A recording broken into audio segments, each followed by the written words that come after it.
புத்தக பிரிய நண்பர்கள் அனைவரையும் எமது அமுதசுரபி சேனலுக்கு அன்புடன் வரவேற்கிறேன். ராஜநாயகி பகுதி 23 தொடர்கிறது. வாங்க இப்போ கதைக்குள்ள போகலாம்.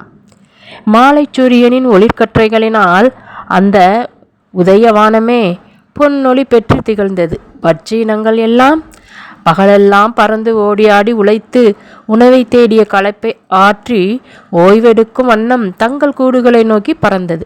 சில பறவைகள் தங்கள் கூடுகளை நோக்கி பறந்து ஜோடிகளுடன் மகிழ்ந்தன. உயர உயர பறந்த பறவை இனங்களின் மேலே மஞ்சள் வெயில் பட்டு புது நிறத்தை தோற்றுவித்தது.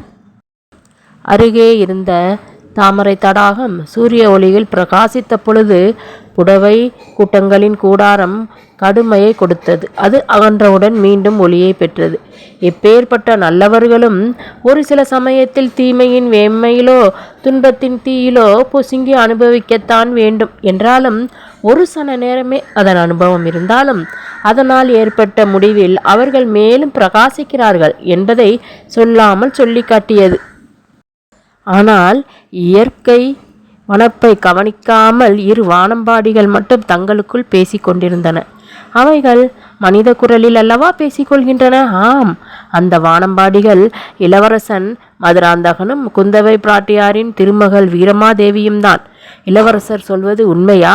ஆமாம் தேவி, அத்தை எனக்கு அனுமதி தந்துவிட்டார்கள். மாமாவின் ஆசியை பற்றிய கவலையே இல்லை. தந்தை தான் என்ன சொல்வாரோ என்று பயந்து கொண்டிருந்தேன். அவரும் சம்மதித்து விட்டார். ஏன் பேசாமல் இருக்கிறாய்? என்மேல் கோபமா? அல்லது நான் காஞ்சிக்கு செல்ல போகிறேன் என்ற வருத்தமா? எனக்கு உங்கள் மேல் கோபமே இல்லையத்தான். கோபமெல்லாம் என்மேல்தான். அப்படி ஒரு நிலை ஏன் தேவி?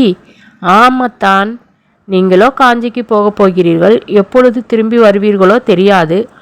ஆண்டுகள் பல ஆனாலும் ஆகலாம். அதுவரையில் தங்கள் திருமுகத்தை பார்க்காமல் எப்படி இருப்பேன்? நான் மட்டும் இப்பொழுது ஆண் பிள்ளையாக மாறினால் உங்களுடன் பல 100 போர்க்களங்களில் என் உயிரை கொடுத்தாவது தங்களை காப்பாற்றுவேன். நீ செய்யக்கூடியவள்தான் தேவி. என் அத்தை குந்தவை பிராட்டி, மாமா வந்தியத்தேவர் இவர்களின் சாமர்த்தியத்தின் உருவே நீதான் என்று உன்னை பாராட்டுகிறேன். ஆனால் உன் எண்ணம் பலிக்காது. ஏனத்தான் நீ ஆணாக மாறி போர்க்களங்களுக்கு வந்து என் உயிரை காப்பாற்றுவதாக கூறுகிறாய்?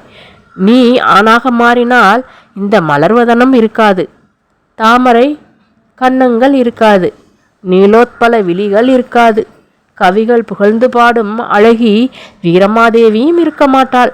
சிந்தூர மொழிக்கனியால் வீரமாதேவி இல்லாத பொழுது இந்த மதுராந்தகனும் அதிர்ஷ்டஹீனன். அவனும் இருக்க மாட்டான். உயிரில்லாத மதுராந்தகனை காப்பாற்ற நீ போர் முனைக்கு வருவது அர்த்தம் இல்லாதது. அத்தான், நீங்கள் ரொம்ப குறும்புக்காரர். உன் கண்வீச்சின் முன்னால் என்னுடைய வாழ்வீச்சு எங்கே? முதலில் நீ உன் வார்த்தையை திருத்திக்கொள். நான் உன் அத்தான் அல்ல, நீதான் என் அத்தை மகள். இளவரசே, இந்த தமிழ் திருநாட்டின் பண்பை தெரிந்து கொள்ளாதவரா இந்த தரணியெல்லாம் தமிழ் மனம் கமலச் செய்ய போகிறீர்கள்? முன்பின் அறியாத இளைஞனாக இருந்தால் கூட, தன் தந்தையின் கூட பிறக்காத சகோதரிகளே இல்லாத பொழுதும் கூட எந்த தமிழ் பெண்ணும் தனக்கு மாலையிட போகிறவனை அத்தான் என்றுதான் அழைப்பாள் என்பது தங்களுக்கா தெரியாது? ஆமாம் தேவி, தவறுதான். ஆனால் நான் இதை வேண்டுமென்றே தான் கூறினேன். மற்றவர்கள் பேசுவதை கேட்பதை விட நீ பேசுவதை கேட்பதில்தான் இன்பம் அதிகம் இருப்பதாக தெரிகிறது. அது காதலனின் செவிக்கோளாறு. எந்த காதலனுக்கும் தன் காதலி பேசுவதுதான் அழகாக இனிமையாக பொருந்தியதாக இருக்கும். வேண்டுமானால் அங்கே அகோரமாக கத்தியவாறே பேசி கொண்டிருக்கின்றனவே அந்த 2 மயில்கள் என்ன பேசிக்கொள்கிறது தெரியுமா? மயில் அழகுக்கும் குயில் குரலுக்கும் பெயர் பெற்றவை. ஆனால் அந்த ஆண் மயிலிடம் சென்று உலகத்திலேயே யார் அழகாக பேசுவார்கள் என்று கேட்டால் என்ன தெரியுமா சொல்லும்? அதை என்னிடம் சொல்லவே வேண்டாம். இப்பொழுது என்ன சொல்லி கொண்டிருக்கிறது என்பது எனக்கு தெரியும். என் அருமை காதலியே, இவ்வளவு நாள் நீதான் அழகி என்று நினைத்திருந்தேன். அதோ அந்த ஆடவனின் அருகில் நிற்கும் அந்த பெண் பொன்னின் நிறத்தையும் மயிலின் அழகு போர்வையும் குயில் குரலையும் உடையவளாக இருப்பதால் அவளே சிறந்த அழகி, சிறந்த குரலை உடையவள் என்று சொல்லி கொண்டிருக்கிறது.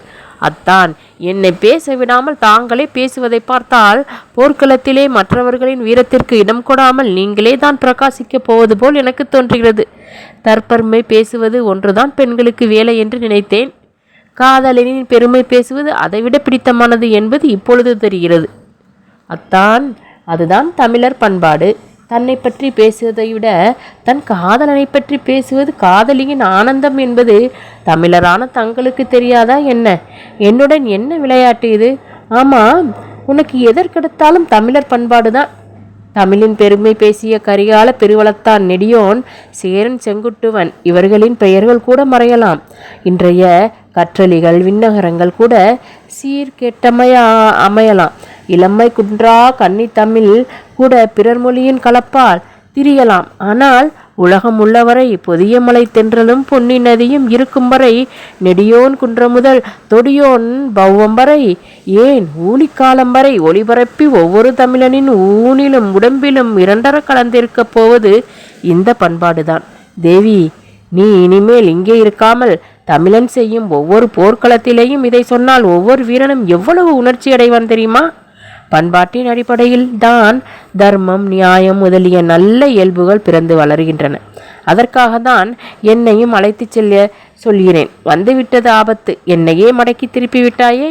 கொஞ்சமும் கவலைப்படாதே தேவி என்று மேலை சாளுக்கியர்களையோ ஈழத்தரையோ தனியே வென்று வாகை சூடுகிறாயோ அன்றுதான் வீரமாதேவி உன்னுடையவள் ஆவாள். அதுவரை அவள் கன்னியாகவே இருக்க வேண்டியவள்தான் என்று அத்தை கூறிவிட்டார்கள். உன்னுடைய தமிழ் பண்பாட்டின்படி என் நகம் உன்மேல் படுவதற்கு கூட அனுமதி இல்லை தேவி. இளவரசே, ஏன் இதை என்னிடம் முதலில் சொல்லவில்லை? உடனே சென்று எதிரிகளை பொடி பொடியாக்கி சிதறவிட்டு வாருங்கள். நீங்கள் வரும் வரை உங்களுக்காக காத்திருப்பேன். குமரி என்னை விடியும் வரையில்தான் பரமனுக்காக காத்திருந்தாலாம். நானோ யுக யுகமாக, இந்த ஊழிக்காலம் முடிந்தாலும் பல பிறவிகள் தொடர்ந்து காத்திருப்பேன். கண்ணே, என்னையும் எந்த நாரதரும் சேவல் உருவில் வந்து சுசீந்திரத்தில் நிறுத்திவிட முடியாது. அத்தான், பேசிக்கொண்டிருந்தால் நேரம் போனதே தெரியவில்லை. தந்தை வந்திருப்பார், அன்னை என்னை தேடிக்கொண்டிருப்பார் என்று மதுராந்தகனை கிளப்பினாள் தேவி. மதுராந்தகன் அத்தையை பார்க்க வேண்டும் என்று தானும் வீரமாதேவியுடன் குந்தவை பிராட்டியார் மாளிகைக்கு கிளம்பினான். அங்கே மாமன்னர் வந்திருப்பதை அறிகுறியால் கண்டுகொண்டான். உள்ளே பெரியவர்களுடன் அவன் ஆசிரியர் நாராயணப்பட்டரும் அவர் அருகில் புதியவர் ஒருவரும் இருக்க கண்டு மெல்ல அடிமேல் அடியெடுத்து சப்தம் செய்யாமல் வந்தான். இவர்கள் வருகையை கண்டு கொண்டவள் குந்தவை பிராட்டித்தான். மதுராந்தகா, வீரமாதேவி உங்களுக்கே சொல்லி அனுப்ப வேண்டும் என்று எண்ணினேன். இதோ இந்த பெரியவர்தான் மதிப்பிற்குரிய நாதமுனி அடிகள். இவர்களை வணங்கி ஆசிகளை பெற்றுக்கொள்ளுங்கள். மதுராந்தகன் பெரியவர்களையும் நாதமுனி அடிகளையும் வணங்கினான். ஐயா, இவன்தான் தங்கள் நண்பரின் சீடன் மதுராந்தகன், என் தம்பி. அருண்மொழியையே எல்லா வகைகளிலும் அப்படியே கொண்டிருக்கிறான். விரைவில் காஞ்சி நகருக்கு புறப்பட இருக்கிறான் என்றாள் குந்தவை பிராட்டியார். அம்மணி, இந்த இளவரசரிடம் பாக்கியலட்சுமி, வீரலட்சுமி குடிகொண்டிருப்பது மட்டுமல்லாது கலைதேவியும் இவரிடம் பரிபூர்ணமாக குடிகொண்டிருக்கிறாள். இவர் செல்லுமிடமெல்லாம் இவருக்கு முன்னே வெற்றி திரு செல்வாள். நீண்ட ஆயுளையும் பல அளவற்ற வெற்றிகளையும் பெறப்போகும் இவளுடைய மனைவி மிகுந்த உத்தமசீலியாக இருப்பாள். அப்பொழுது வீரமாதேவியின் முகத்தை நாணம் மறைப்பதை அங்குள்ளோர் கவனிக்க தவறவில்லை. வீரமாதேவி வந்து நாதமுனியடிகளை வணங்கினாள். ஐயா, என்னுடைய தமக்கையர் நான் வளர்த்த என்னுடைய மகனை பற்றி கூறினார். ஆனால் நான் வளர்த்த அவர்களின் மகளை பற்றி ஒன்றும் சொல்ல மாட்டார். ஏன் அப்படி என்று வினவினார் நாதமுனி அடிகள். ஆமையா, ஒரு பெண் மற்றொரு பெண் தன்னை விட அழகாக இருப்பதையோ அறிவாற்றலில் சிறந்தவளாக இருப்பதையோ ஒப்புக்கொள்ளவே மாட்டாள். இந்த பெண் வளரும் வரை அப்பேற்பட்ட உணர்ச்சிகளுக்கு என் தமக்கை அப்பாற்பட்டவர் என்று நினைத்திருந்தேன். இந்த பெண் என் அக்காலின் அறிவையும் அழகையும் கொண்டிருக்கும் வரை என் தமக்கை பேசாமல் இருந்தாள். ஆனால் இந்த பெண் வளர வளர தன் தந்தையின் சாமர்த்தியத்தையும் வாக்கு சாதுரியத்தையும் கொண்டவுடன் தான் என் தமக்கைக்கு தன் பெண்ணை பிடிக்காமல் போய்விட்டது என்றார் மாமன்னர். ஐயா, தாங்கள் இந்த கூற்றை நம்புகிறீர்களா?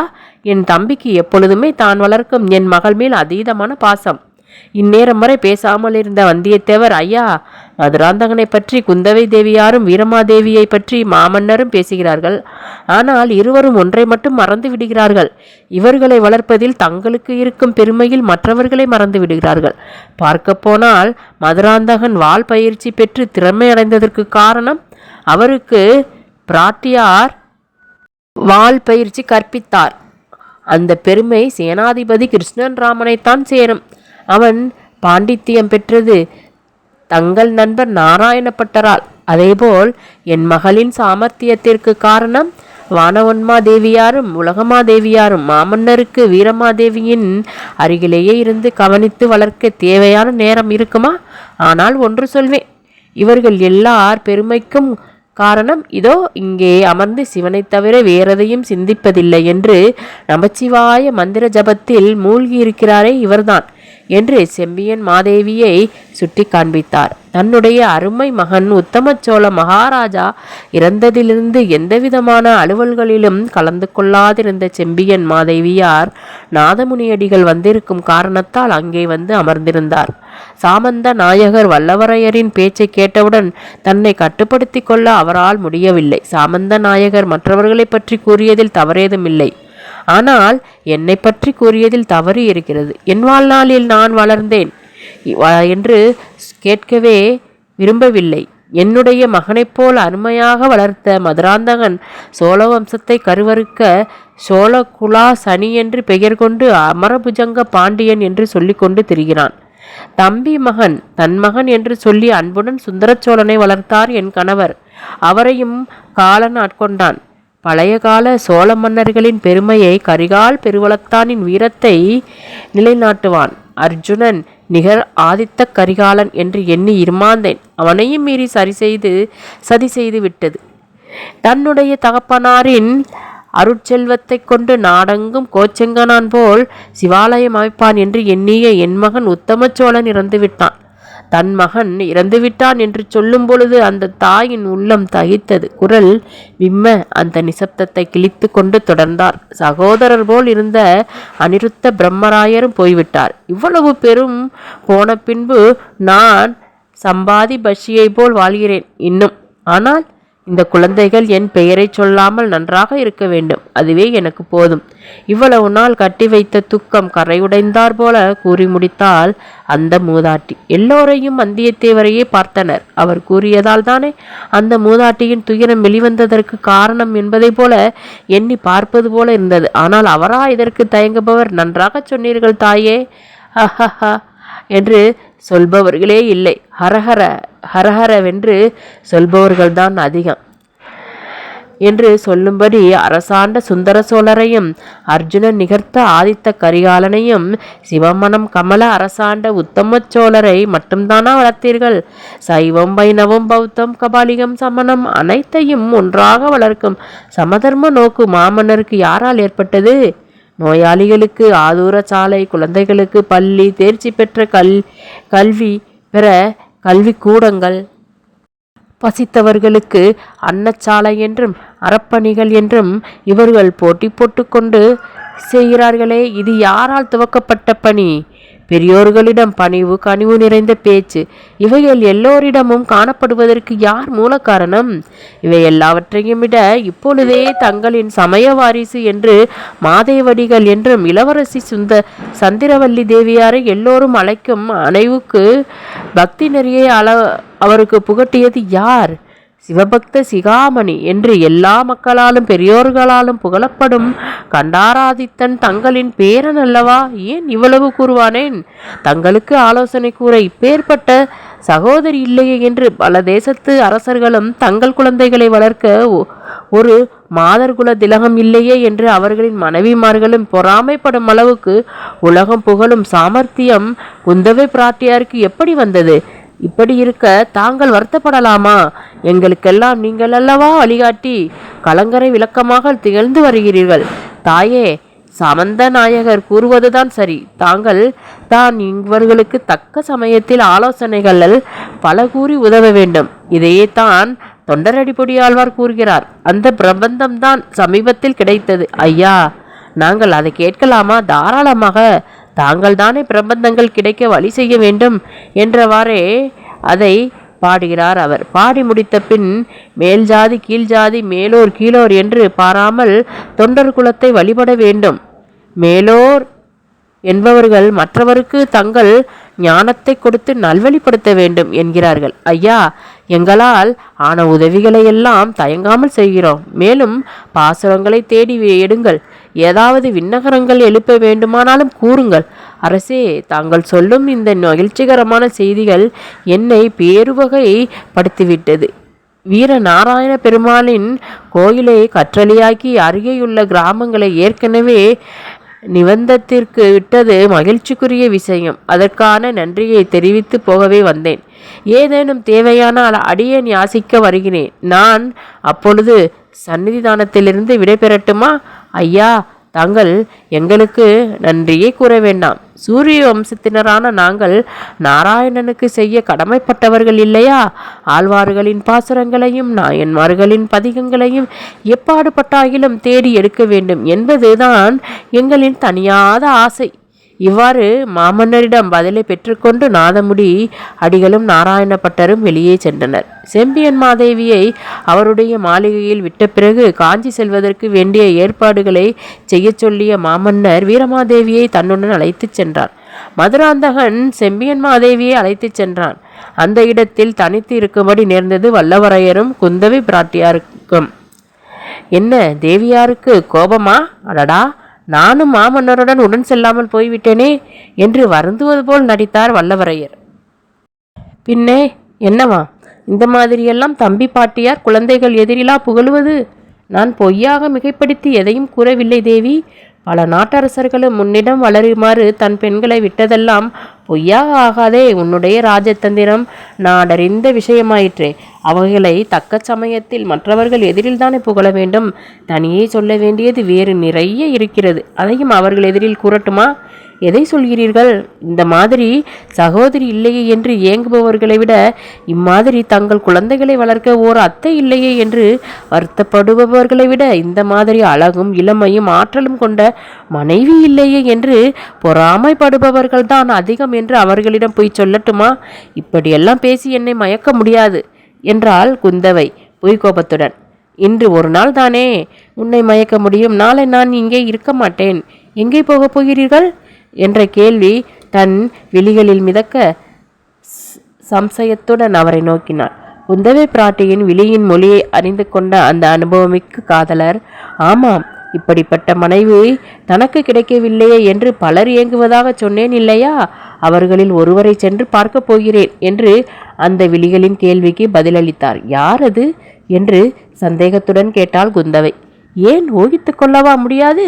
சோழ மண்டலத்திலேயே அனித்தற்கு பிறகு அரசியல் சாணக்கியத்தில் சிறந்த அவருடைய வாயை மெல்ல தன் மென்கரத்தால் பொத்திய குந்தவை, சாமந்த நாயகரின் மனைவிக்கா தெரியாது என்று முடித்தவுடன் அவர்களின் சிரிப்பு ஒலி அந்த மாளிகையை நிறைத்தது. அதன் சப்தத்திலேயே பார்த்திபேந்திர பல்லவனைத்தானே என்று வந்தியத்தேவரின் காதுகளில் அவள் மெதுவாக கிசுகிசுத்ததும் அந்த சந்தர்ப்பத்தையே சாமர்த்தியமாக உபயோகப்படுத்தி கொண்ட வல்லவரையரின் வளைத்த கரங்களை மெல்ல விடுவிக்க முடியாமல், யாராவது பார்க்க போகிறார்கள் என்று சொல்லிக்கொண்டு அந்த அணைப்பின் சுகத்தில் மெய்மறந்த பிராட்டியாரையும் அறையில் மினுக் மினுக்கென்று விளக்கு பார்த்து சிரித்த வேகத்தில் பொக்கென்று அணைந்தது.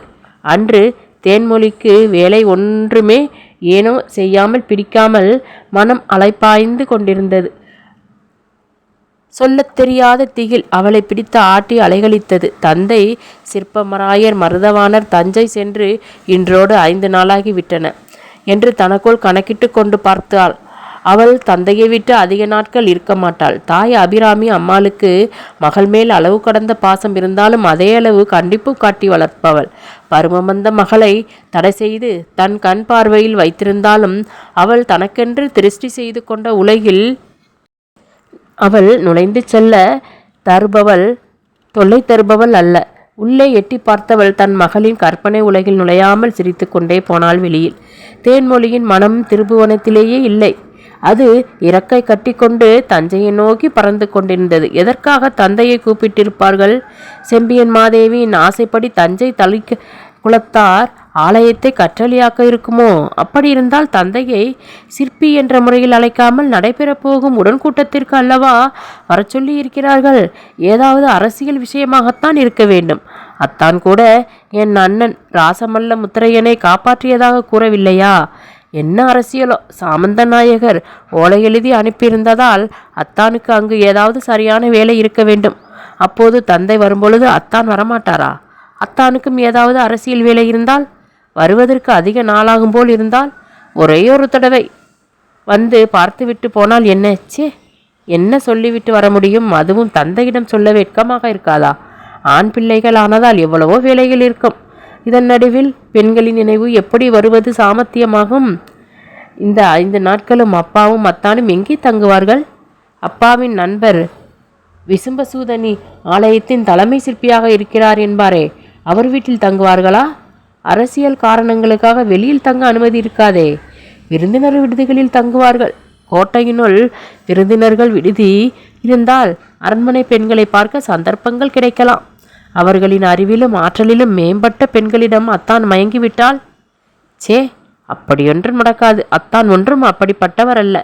தேன்மொழி, உன்னை தவிர வேறு எவரையும் நினைக்க மாட்டேன் என்றாரே, அத்தான் ரொம்ப குறும்புக்காரர். அந்த சம்பவம் அவள் நெஞ்சை விட்டு நீங்காத அளவுக்கு சித்திரமாக பதிந்து விட்டதே. அன்று மாலை பொழுதில் ஆற்றங்கரைக்கு தண்ணீர் எடுத்து வர சென்றிருந்தாள் தேன்மொழி. விக்ரமன் எங்கே போனானோ தெரியவில்லை. மாலை கதிரவனின் மஞ்சள் ஒளி வெகு அழகாக பட்டது தேன்மொழிக்கு. அந்த நாள் உலகமே மகிழ்ச்சியாக ஊஞ்சலாடுவதாக பட்ட பொன்னாள் அல்லவா? ஆற்றங்கரை படியில் அமர்ந்து காலை விட்டு துளாவியவாறே அமர்ந்திருந்தாள் தேன்மொழி. மாமரம் வளைந்து ஆற்றை தொட்டு அந்த கிளைகள் சலசலவென்று ஆற்றின் ஓட்டத்திலும் காற்றின் வேகத்திலும் நாணி ஒடுங்கியது. தண்ணீரை மொண்டு திரும்பியவள் ஐயோ என்று சப்தம் கேட்டு திரும்பினாள். யாரோ ஒரு சிறுவனாக இருக்க வேண்டும் என்ற அலட்சியத்துடன் இருந்தவள் அது அவளுடைய விக்ரமனாக இருக்க கண்டு திடுக்கிட்டாள். தேன்மொழி, என்னை காப்பாற்று என்று அலறினான் விக்ரமன். அவன் சமாளிப்பதைக் கண்டு அவனுக்கு நீந்த தெரியும் என்று நினைத்தவள், அத்தான் உங்களுக்கு நீந்த தெரியும் போலிருக்கிறதே, நீந்தி வந்துவிடுங்களேன். ஐயோ, முதலில் நீ உதவி செய்யேன். எனக்கு ஊரில் குளம்போல் தேங்கி கிடக்கும் நீரில் தான் நீந்த தெரியும். இந்த ஓடும் தண்ணீர் என்னை இழுத்து கொண்டு போகிறதே, ஏன் அதில் குதித்தீர்களாம்? இவ்வளவு ஆழம் இருக்கும் என்று எனக்கு தெரியாது. நீ தண்ணீர் எடுக்கும் பொழுது அடியில் மறைந்து உன் குடத்தை பிடுங்கிக் கொள்ளலாம் என்றுதான் குதித்தேன். ஆழம் தெரியாமல் குதித்து விட்டேன் தேன்மொழி. தவறு என்று தெரிந்து விட்டதல்லவா? ஒரு நிபந்தனை. எதுவானாலும் சரி, என்னை காப்பாற்று தேன்மொழி.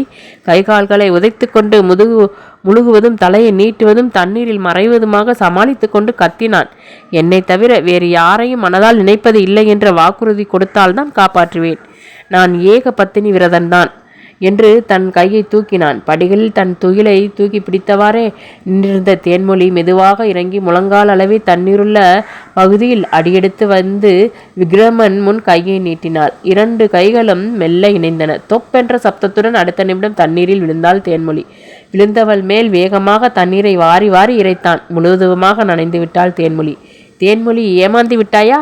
இங்கே இடுப்பளவு தண்ணீரே இருக்கிறது. நீ அடுத்த வாக்குறுதியில் வேறு ஏமாந்து விட்டாய். என்ன ஏமாந்தானாம்? நான் இப்போ எப்படி வீட்டுக்கு போகிறது? நீந்த தெரியாதவர் மாதிரி நடித்து பொய் கோபத்துடன் மொழிந்தாள். என்ன இருந்தால் என்ன, ஏகபத்தினி விரதன் என்று வாக்குறுதி கொடுத்தீர்களே, அதிலும் என்ன போய் கலந்திருக்கிறது? இருக்கிறது, ரொம்ப சுவாரஸ்யமாக இருக்கும். ஏகபத்தினி விரதன் என்றால் என்ன பொருள்? ஒரே ஒரு மனைவியை உடையவள் என்று பொருள். ஏன் இப்படி கொள்ளக்கூடாது? ஏக என்றால் என்ற அர்த்தத்தில் வடமொழி சொல்லை பொருள் கொண்டால் அநேகம் என்ற பொருளில் எடுத்துக்கொள்ளலாம். பல மனைவியரை உடையவன் என்று ஏன் எடுத்துக்கொள்ளக்கூடாது? அங்கே எழுந்த சிரிப்பொலி அடங்க வெகு நேரமாயிற்று. ஏனென்றால் அது காதலர்களின் சிரிப்பொலி ஆயிற்றே. இந்த சந்தர்ப்பத்தின் நினைவுக்கு வந்தவுடன் தேன்மொழி தனக்குள் சிரித்து கொண்டாள். அவருக்கு தான் எவ்வளவு வாக்கு சாதுரியம்! என்னை எப்படி வாக்குறுதியிலிருந்து ஒரேடியாக மடக்கிவிட்டார்! இந்த வாக்குச்சாதுரியம் இல்லாவிட்டால் மாமன்னரையும் சாமந்த நாயகரையும் சந்தித்து நல்ல பெயர் எடுத்திருக்க முடியும். பல்லவ சேனாதிபதியை எப்படி கண்டுபிடித்து அண்ணனை காப்பாற்றி இருக்கிறார். சரி, அலைபாயும் மனதை அடக்க கோயிலுக்காவது சென்று வரலாம் என்று கிளம்பி போனாள். கோயிலில் அந்த நேரத்தில் கூட்டமே இல்லை. அர்ச்சகர் மட்டும்தான் இருந்தார். அந்த சூழ்நிலை அவளுக்கு இதமாக இருந்தது. உடன்கூட்டத்துக்கு பிரமுகரின் மகள் என்ற மதிப்புடன் கூட அந்த கோயிலில் எழுந்தருளியிருக்கும் பெருமானின் மேல் அதீதமான பக்தியுடன் தேன்மிளிரும் பாடல்களை பாடும் அன்பு உள்ளம் கொண்ட பெண் என்ற பாசம் அவருக்கு அதிகம் இருந்தது. உள்ள கனிவுடன் பிரசாதத்தை எடுத்து வழங்கிய அவர் அவள் முகவாட்டத்தை கண்டு, ஏனம்மா சோகமா இருக்கிறாய் என்று கேட்டார். ஒன்றுமில்லை ஐயா என்று சொன்னவள் தன் முகத்தை பிரகாசமாக வைத்துக்கொள்ள பாடுபட்டாள். உன் வயதில் எனக்கு பேத்தி இருக்க வேண்டும் அம்மா. உன் மனதிலுள்ள கவலையை உன் முகமே காட்டுகிறதே. சுவாமி, ஆண்டவன் என்னை அதிகம் சோதிக்கப் போகிறான் போல தெரிகிறது. அதன் அடிச்சுவடுகள் என் மனதில் தோன்றுவது எனக்கே தெரிகிறது. ஐயா, அம்மா அப்படி சொல்லாதே. ஒரே மகனை உரலிலிட்டு இடித்து பிள்ளைக்கறி சமைத்து கொடு என்று உன்னை கேட்கப் போகிறானா? அல்லது ஒரே மகளை இறக்க வைத்த பூங்கோதையின் தகப்பனாரை வாட வைத்தானே, அப்படி செய்வானா? அல்லது நடு இரவில் சோறு கேட்டு கொட்டுமலையில் உன்னை வயல்வெளிக்கு போகச் சொல்வானா? அல்லது இறைவன் மாம்பழங்களில் ஒன்றை கேட்டு வாங்கி தின்றுவிட்டு கணவனுக்காக வைத்திருந்த பொழுது மற்றதையும் அவன் கேட்க கையை பிசைந்து நிற்கும்படி சோதனை செய்தானே, உன்னையும் அப்படி செய்வானோ? அப்பேற்பட்ட மகாத்மாக்களை சோதனை செய்து விளையாடியது போலவா நம்மிடம் விளையாடப் போகிறான்? சுவாமி, தங்களுக்கு சுந்தரரின் கதை தெரியாததொன்றல்லவே. அவரை தடுத்தல்லவா இறைவர் ஆட்கொண்டார்? ஆமாம், தடுத்து மட்டுமா ஆட்கொண்டான்? பறவையாரை காதலிக்க வைத்தான். அத்தோடு விட்டானா? பறவையார் சுந்தரரின் காதலில் மூழ்கியிருக்க அதே சமயம் சுந்தரரின் மனதை சங்கிலியாரிடம் கொடுத்து ஈடுபட செய்தான். பிறகு அவனே தூது செல்லவில்லையா அம்மா? பின்னால் தானே தூது சென்று இணைத்து வைத்தான். ஆனால் அதுவரை பறவையார் பட்ட பாடு அந்த மாதிரி என்னையும் வைத்து விடுவானோ என்றுதான் சுவாமி நான் பயப்படுகிறேன். அம்மா, அன்று கூட்டிக் கொண்டு வந்தாயே அந்த பையன் பற்றி தானே கவலைப்படுகிறாய்? அது வீண் கவலை அம்மா. அவனை பார்த்தாலே நல்லவனாகத்தான் படுகிறான். கவலைப்படாமல் போய்வாமா என்று தேற்றி அனுப்பினார். கோயிலிலிருந்து வெளியே வந்தவள் தன் வீட்டு பக்கத்தில் இருந்த 2 குதிரைகள் வருவதை கண்டாள். அவை நிச்சயம் தஞ்சையிலிருந்து வருபவையாகத்தான் இருக்க வேண்டும். அன்றும் அத்தான் இப்படித்தானே வந்தார். அந்த குதிரைகள் அவள் அருகில் வந்தவுடன் டக்கென்று நின்றுவிட்டன. அதில் ஒருவர் ராசமல்ல முத்திரையர் என்று அவளால் அடையாளம் கண்டுகொள்ள முடிகிறது. மற்றவர் நிச்சயம் அத்தான் இல்லை. இதில் வீட்டிருப்பவர் மிகவும் அழகான தோற்றத்தோடு திகழ்கிறாரே, ஏன் அத்தான் மட்டும் அழகில்லையா என்ன? அவருடைய ஆண்மை கலந்த கம்பீர அழகு என்ன? தங்கச்சி, எங்கேருந்து வர்ற?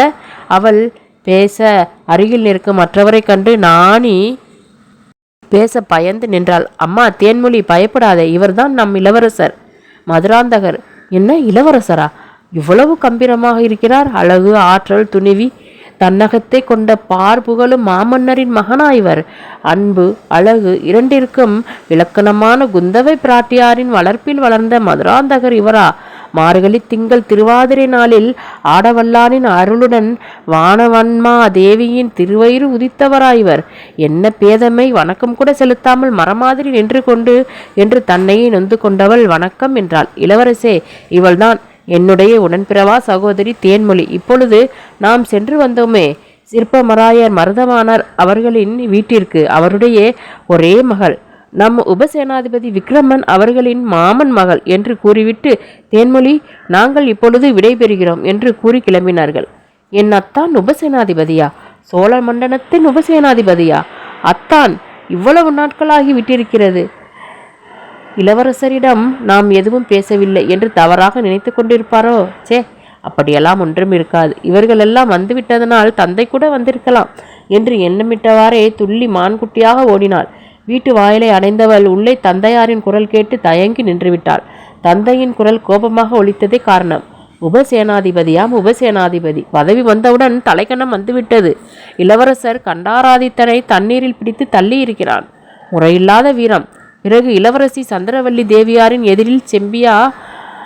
அந்த நேரத்திலே சோழ நாட்டின் சிறந்த அழகி என கருதப்படும் சந்திரவல்லி தேவியாரே அங்கு இருந்திருந்தால் கூட அவர்களின் ஒளி அங்கு தெரிந்திருக்காது என்கிறான். அதற்கு தேவியார் அரச சபையில் கவி புகழ்ந்தால் கூட ஒரு பெண் நாணமடைய மாட்டாள். ஆனால் அதே வார்த்தையை தனிமையில் புகழ்ந்தால் நாணம் வந்துவிடும் என்கிறார். ஓஹோ, அப்படியா என்று இவன் கூற இருவருமே சிரிக்கிறார்கள். எங்கே, என்னிடம் கூட சொல்லிக்கொள்ள ஆளை காணோமே என்றவனுக்கு இளவரசியுடன் இவன் குழாவி கொண்டிருப்பதை காதில் வாங்கி கொண்டவுடனே நல்ல வேலை, தேன்மொழி தப்பித்தாள் என்று சந்தோஷமடைந்தேன். தேன்மொழியின் தலையில் வாயில் நிலைப்படி மட்டுமில்லை, வானமே இடிந்து விழுவது போல தோன்றியது. போக்குவரத்து அதிகமில்லாமல் வெறிச்சோடி கிடந்த அந்த பாதையில் புழுதியை இறைத்து கொண்டு அதிவேகமாக சென்றன இரு புறவிகள். வயது முதிர்ந்த ஒருவரும் வாலிபன் ஒருவனும் அதில் ஆரோகணித்து செல்வதை பார்த்தவுடன் அவர்கள் சின்ன பழுவேட்டரையரும் விக்ரமனும் தான் என்று அடையாளம் கண்டுகொள்ள முடியும் நம்மால்.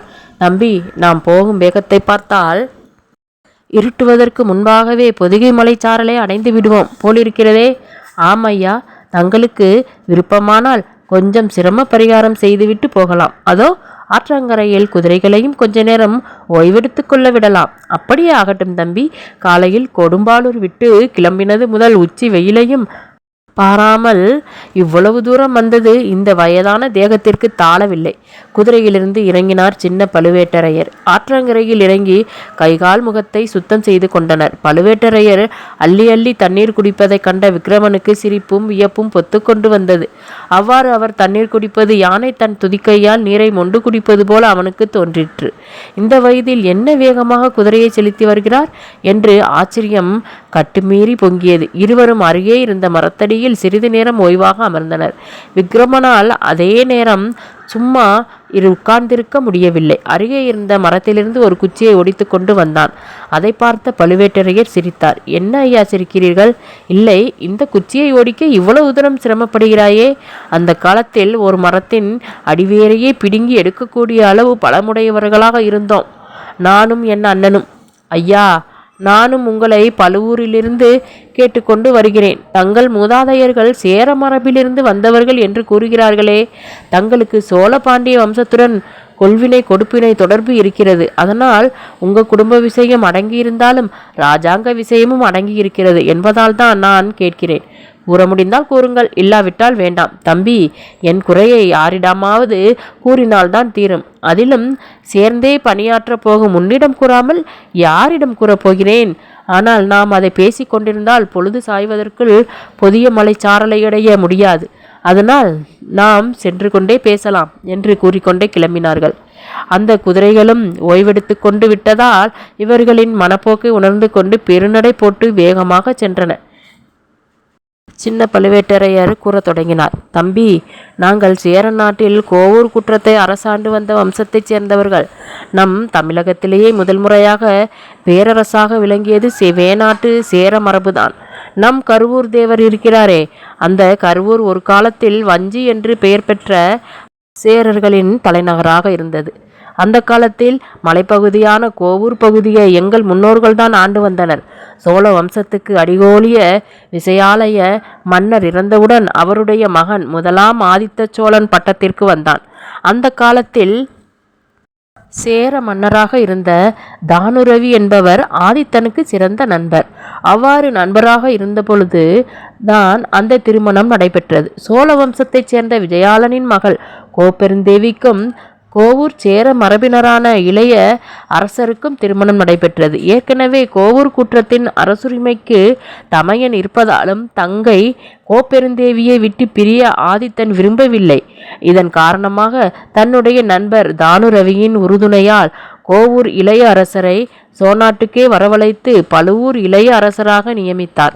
சோழ மன்னரான ஆதித்தன் அவருடைய மக்கள்தான் நானும் என் அண்ணன் கண்டன் அமுதனும். இத்துடன் ராஜநாயகியின் இந்த பகுதி நிறைவடைகிறது. அடுத்த பகுதியில் ராஜநாயகி மீண்டும் காணலாம். அதுவரை காத்திருக்கவும்.